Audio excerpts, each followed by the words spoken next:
Hello, we're going to look at how exactly we can make an area like this and actually customize our automations so that we can allow our audience to be able to choose specific times and days out of a list of them for when they'd like to attend an event. These are usually going to be used for things like webinars, workshops, even live streams. So anything you plan to do live with an audience and you want them to be able to choose from a variety of different dates and or times, this is how we're going to do it. This specifically is also going to show you how we're using the products, the paid products, inside of a form.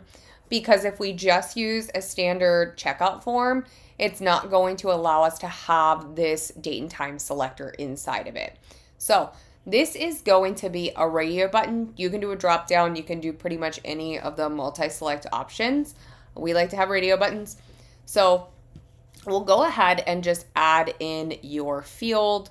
I'll give you a quick example of what that's going to look like. So radio 2, this is going to be, please select your preferred. I'm just going to put time here just as an example.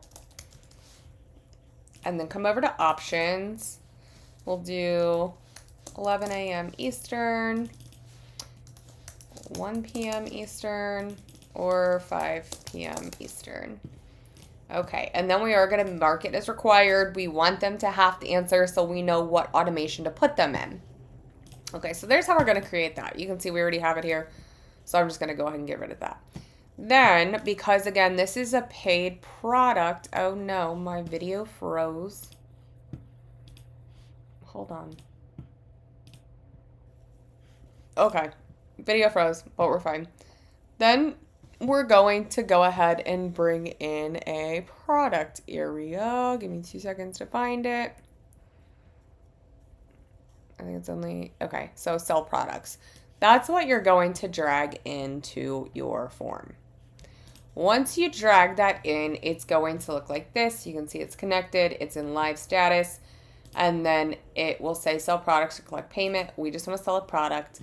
Then you can go ahead and click this add product area and go ahead and select from what you already have selected. You'll have the option to choose from a main product or a bump product, and then what information you want to show. Once that's there, you have the ability to come back and edit, so don't stress about that.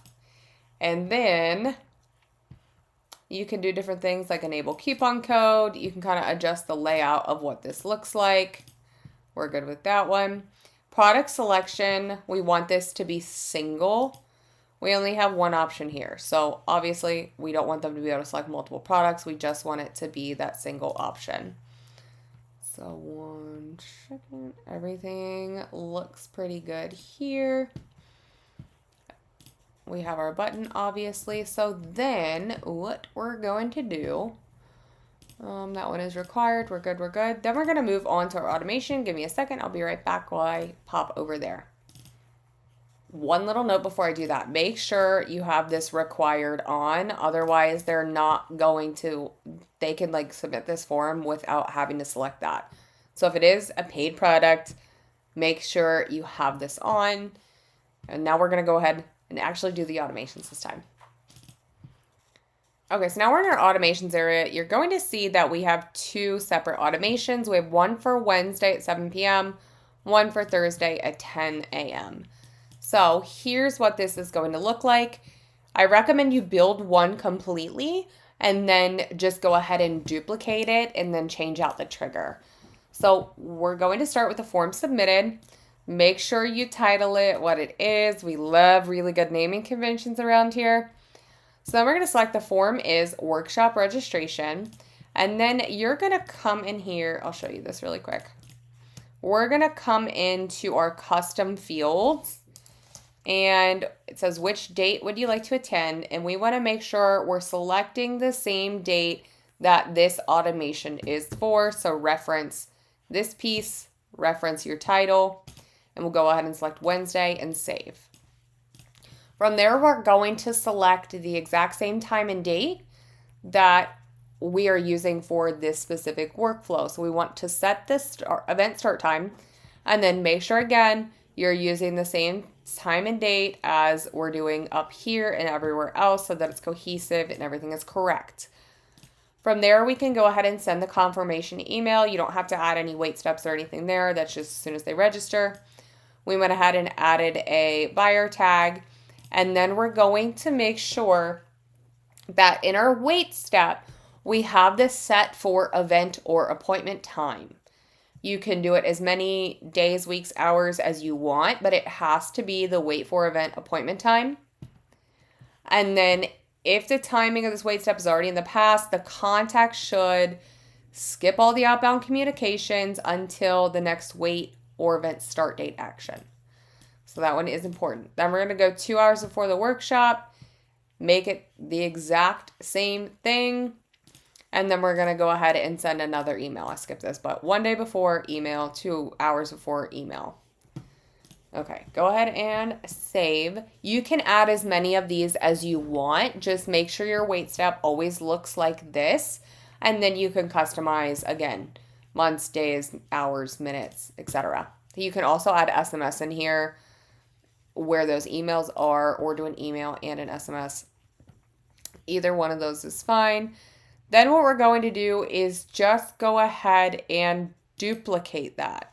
So you'll hit the 3 dots, clone your workflow, and then the only thing you're changing from here is going to be, well, you're going to change a couple things. You're going to change your trigger and make sure that this date is updated to the other option or options. So you do have to have one workflow for every option you're going to have.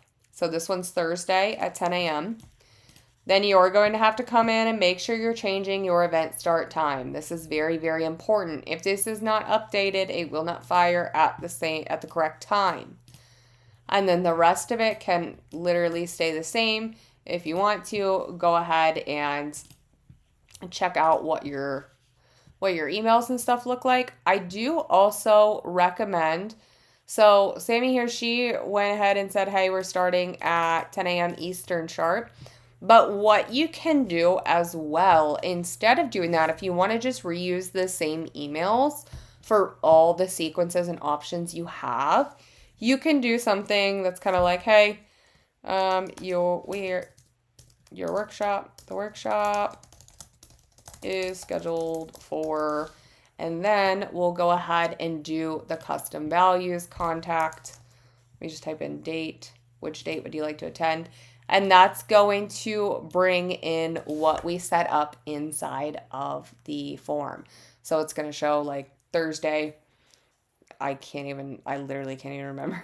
I think it was Thursday, 10 a.m. Eastern Standard Time, So that is also an option if you just want to cut down your time in email prep as well. Okay, if you have questions, please let us know, and we'll see you in the next one.